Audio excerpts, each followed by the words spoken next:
శ్రీమాత్రే నమః. అందరికీ శుభోదయం అండి. అందరూ ఏం చేస్తున్నారు? అయితే ఈరోజు ఒక సరదా అయిన సంఘటన, ఒక రకంగా ఒక సినిమా రివ్యూ అనుకోండి.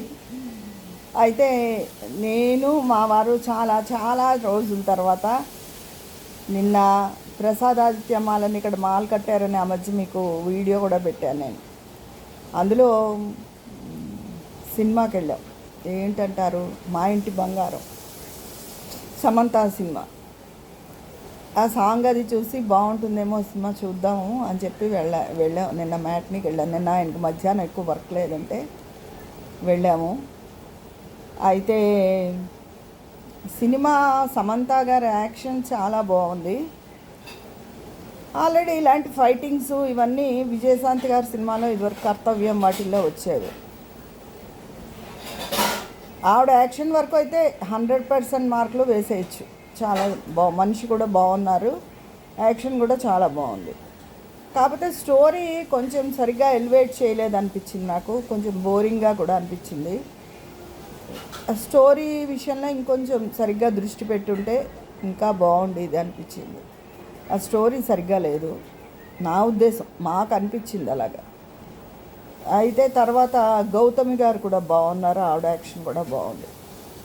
తర్వాత అందులో నాకు నచ్చని విషయం ఇంకోటి ఏంటంటే, శ్రీలక్ష్మి గారు అందులో బామ్మ కింద వేశారు. ఆవిడకు ఒక లైట్ కలర్ చీర, అది ఒక 2-3 మార్చొచ్చో ఏమో, కానీ ఒకటే రకం చీర. మరి ఒకసారి ఆవిడ టేక్లన్నీ తీసారో తెలియదు, నాకు తెలియదు. ఆ పెళ్లి ఫంక్షన్లో కూడా అదే చీర పాపం ఆవిడకి, ఒకటే చీరతో ఆ సినిమా అంతా తీశారు. ఆవిడ ఒకప్పుడు చాలా ప్రముఖ రమప్రభ గారు, తర్వాత ప్రముఖ హాస్య నటి శ్రీలక్ష్మి గారు. ఆవిడ మంచి మంచి పట్టు చీరలు కట్టుకున్న బృందావనం వాటిల్లో సినిమాల్లో కూడా ఉన్నాయి. చాలా చీరలు మార్చేవారు ఆవిడ. చాలా మంచి సీన్స్ ఉండేవి ఆవిడ సినిమాల్లో. చెప్తున్నాను కదా, బృందావనం అటువంటి సినిమాల్లో మంచి మంచి పట్టు చీరలు కూడా కట్టుకుంటూ ఉన్న సీన్స్ ఉన్నాయి. అలాంటి మనిషికి ఇప్పుడు వాళ్ళు ఏదో పెద్ద అయిపోయారు, మేము అవకాశం ఇవ్వడమే గొప్ప అన్నట్టుగా ఒకే చీరతో ఆవిడని తీశారండి సినిమాలో. నాకైతే ఆ విషయం అస్సలు నచ్చలేదు. పాత వాళ్ళని, పెద్దవాళ్ళని ఎప్పుడూ గౌరవించాలి, అంతేగాని ఇప్పుడు ఏదో ఫామ్లో ఉన్న వాళ్ళకి ఏదో వాల్యూ ఇచ్చేసి అలా ఉండకూడదు ఎప్పుడూను. ఇంట్లో పెద్దవాళ్ళని గౌరవించాలంటారు, అలాగే సినిమా రంగంలో కూడా పెద్దవాళ్ళని గౌరవించాలి.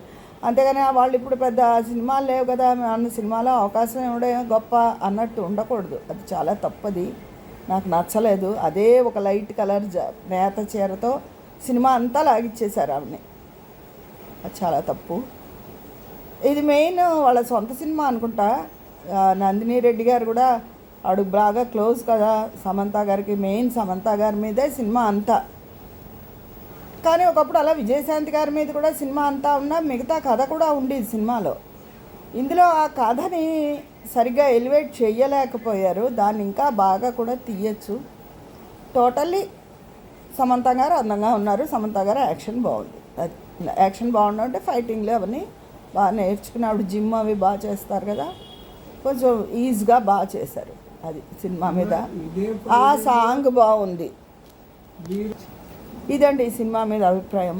ఇక మాల్ అన్నది ఎలా ఉంది, కాకపోతే థియేటర్ ఎలా ఉన్నది అవి కూడా వీడియో తీయడం జరిగింది. అది కూడా వీలైతే నేను మధ్యాహ్నం అప్లోడ్ చేస్తాను. టికెట్స్ కూడా ఇవి ఆన్లైన్లో పిల్లలు బుక్ చేశారు. వాళ్ళు ఏం చేశారు, కాళ్ళు అది జాపుకుందుకు ఏవో దాని పేరు, కొంచెం టికెట్ ఎక్కువ రిక్లైనర్స్ బుక్ చేశారు, మామూలు చైర్స్ కాకుండా. కాళ్ళు ఇలా జాపుకుందుకు బాగానే ఉందనుకోండి. కాసేపు కాళ్ళు జాపుకున్నాను, బాగా కూలింగ్ ఎక్కువగా ఉందని కాసేపు ముడుచుకున్నాను.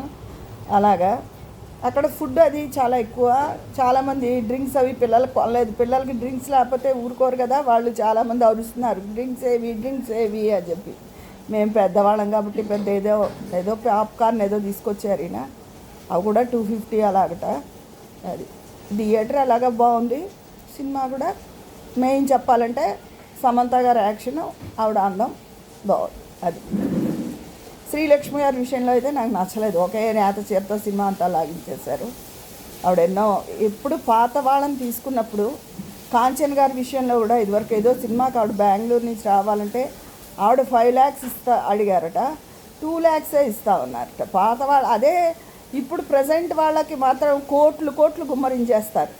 పెద్ద ఆవిడ 80 ఇయర్స్ ఆవిడ ఇంకా యాక్టివ్గా ఉంటే యాక్ట్ చేస్తాను అనడమే వీళ్ళకి ఒక ఆనర్. అది రాజమౌళి గారి సినిమా ఏదో ఆవిడ రిజెక్ట్ చేసి పడేశారు, నేనేమీ రాను చెయ్యను అని. హ్యాట్స్ ఆఫ్ కాంచన్ గారు. ఎందుకంటే శ్రీదేవి గారి విషయంలో అలాగే ఆవిడ చాలా అల్లరి చేసేసారు. అంత అడిగారు ఇంత అడిగారు, ఆవిడ చెయ్యకపోవడమే నయమని బహిరంగంగా ఆర్కే ఇంటర్వ్యూలో ఆవిడ హేళనగా మాట్లాడారు చాలా. ఆవిడ అదే చెప్పారు, ఆకన్నా వాళ్ళ ఫ్రెండ్స్ అన్న అట్లా ఇష్టం వచ్చినట్టు మాట్లాడుతున్నారు, ఒక్కసారి నువ్వు స్పందించు అని చెప్తే ఆవిడ ఒక లాస్ట్ ఇంటర్వ్యూ ఇచ్చారు మామ్ సినిమా తర్వాత. నేను అలా అయితే 50 ఏళ్ళు ఇండస్ట్రీలో నేను ఉండను, నా భర్త స్వయంగా ప్రొడ్యూసరు, ఎందుకు అలా అడుగుతాను నేను, మధ్యవర్తులు ఏమైనా తేడా చెప్పి ఉండొచ్చు అని. ఏమండి సినిమా వాళ్ళ మధ్య ఏవైనా లావాదేవీలు జరగచ్చండి, అవి పబ్లిక్లో బయట పెట్టక్కర్లేదు. వీళ్ళ గురించి కూడా పెడితే మనకేమచ్చా లేదు అని అనుకోవడం ఎంత గొప్ప డైరెక్టర్లైనా మంచి విషయం కాదు. ఒక మంచి హీరోయిన్ని శ్రీదేవి గారు ఉండుంటే నాకు అంత బాధగా అనిపించకపోనేమో, కానీ ఆవిడ పోయాక ఆవిడ గురించి మొన్న కూడా వచ్చింది ఆ పాత ఇంటర్వ్యూ రాజమౌళి గారిది, రాధాకృష్ణమూర్తి గారిది. ఈయన కూడా ఈ రాధాకృష్ణమూర్తి గారు కూడా ఆవిడ లేకపోవడమే మీకు ప్లస్ అయిందా ఇదైందా అని. శ్రీదేవి అంత అందమైన నటి, శ్రీదేవి అంత గొప్ప నటి అసలు పుట్టదు ఎవరు ఏమనుకున్నా సరే. అందుకే ఆవిడ ఏమైనా ఎంపీగా చేసిందా, ఏం చేసింది, ప్రభుత్వ లాంఛనాలతో ఆవిడకి క్రిమేషన్ జరిగింది. అంతకన్నా ఆనర్ ఉంటుందా ఏదైనా, ఏ నటికైనా దొరుకుతుందా? పొలిటికల్ ఇన్ఫ్లుయెన్స్ ఏది లేకుండా అలా జరిగింది అంటే ఆవిడంటే అంత ఇష్టం అందరికీను. ఊరికే అందం గ్లామరే అంటారు. ఆవిడ నటన ఎవరైనా మూన్రామ్ పిరాయి తమిళది, తెలుగులో వసంత కోకిల అలాంటి సినిమాలు చూస్తే శ్రీదేవి గారు అంటే ఏంటో అర్థం అవుతుంది. ఊరికే ప్రతి వాళ్ళ మీద వదిలేస్తారు మాటలు. అలాగే కాంచన గారికి ఏమనంటే ఆవిడ చేయనన్నారు. 88 ఏళ్ల మనిషి బెంగళూరు నుంచి వచ్చి హైదరాబాద్ 2 లక్షల కోసం చేసేంత ఇదే లేదు. 15,000 కోట్ల ఆశని ఆవిడ అవలీలగా రాసిచ్చేసింది తిరుమల తిరుపతి దేవస్థానానికి. డబ్బు ఈ ఒకప్పుడు పేదరికాన్ని అనుభవించి ఇప్పుడు డబ్బు వాళ్ళు చూస్తున్నారేమో, అదే హీరోలకైతే కోట్లు గుమ్మరించేస్తారే. అలాగే శ్రీలక్ష్మి గారు కూడా ఎన్నో పట్టు చీరలు కట్టుకుని బోల్డ్ సినిమాల్లో ఆవిడ షార్ట్కి బట్టలు మార్చేది. ఒకే చీరతో నేత చీరతో ఆవిడతో సినిమా అంతా తీస్తారా? చాలా తప్పు. పెద్దవాళ్ళకి, పెద్ద నటులకైనా నటీమణులకైనా ఈ సినీ రంగం గౌరవాన్ని ఇవ్వాలండి. అలాగే జమున గారు ఎంత గొప్ప నటి, ఆవిడ పోయినప్పుడు ఎవరూ రాలేదు. అది కాకపోతే రోజా గారు వచ్చి ఆవిడ పాడే కూడా మోసారు. ఆడవాళ్ళు కానీ మగవాళ్ళు కానీ వచ్చిన వాళ్ళు తక్కువ అసలు. అదే హీరో అయితే మాత్రం ఎగబడి వెళ్ళిపోతారు. తర్వాత హీరోకి వారసులు ఉండాలి సినీ రంగంలో, ఉంటే అప్పుడు ఆ హీరో గురించి పొరపాట్లు ఉన్నా కూడా మాట్లాడరండి. అదే హీరో గురి వారసులు ఎవరు లేరనుకోండి, మన శోభన్ బాబు గారు ఉన్నారు, పిసినారు ఆయన మోత భోగించేస్తూ ఉంటారు. ఎందుకంటే ఆయనకు వారసులు లేరుగా సినీ రంగంలో, అందుకని ఏమైనా మాట్లాడతారు. అదే మిగతా హీరోల్లో లోటుపాట్లు ఉన్నా వాళ్ళ వారసులు ఉన్నారు కాబట్టి ఒక మాట మాట్లాడరు. అవన్నీ తప్పండి. అసలు ఈ జర్నలిస్టులు కూడా వచ్చి కూర్చుని ఇంటర్వ్యూలు వాళ్ళని చేయడం, చచ్చిపోయిన వాళ్ళ గురించి టాపిక్లు తీసుకురావడం అవన్నీ చాలా తప్పు. ఇది కష్టపడ్డవాడికే డబ్బు విలువ తెలుస్తుంది. అయినా మొన్న ఒక ఆయన చెప్పారు, ఆయన దగ్గరికి చేసే వర్కర్లకు ఎన్నో ఇన్సూరెన్సులు చేసి క్వార్టర్స్ కట్టించి వాళ్ళందరికీ తలో 100, 150 గజాలు ఇచ్చి ఇళ్ళు కట్టుకునేలా ప్రోత్సహించి ఎంతో చేశారు. కానీ శోభన్ బాబు గారి మీద ఆ ముద్ర మాత్రం వేసేశారు అని చెప్పి. లేని వాళ్ళ గురించి మాట్లాడకూడదు, వాళ్ళ గురించి ఇంటర్వ్యూలే చేయకూడదు. సరే, ఇదంతా ఒక విషయం. శ్రీలక్ష్మి గారికి ఇంకొంచెం మంచి కాస్ట్యూమ్స్ ఇచ్చి ఉంటే బాగుండేది. అది సమంత గారి వరకు మాత్రం సినిమా బాగుంది, ఎందుకంటే ఆవిడ యాక్షన్ బాగుంది, ఆవిడ అందంగా ఉన్నారు. ఇది ఈ సినిమా గురించి నేను చెప్పేది.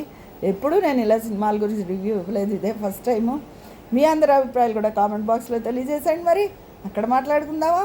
ఉంటాను, మీ స్నేహితురాలు విజయాపర్ణాల.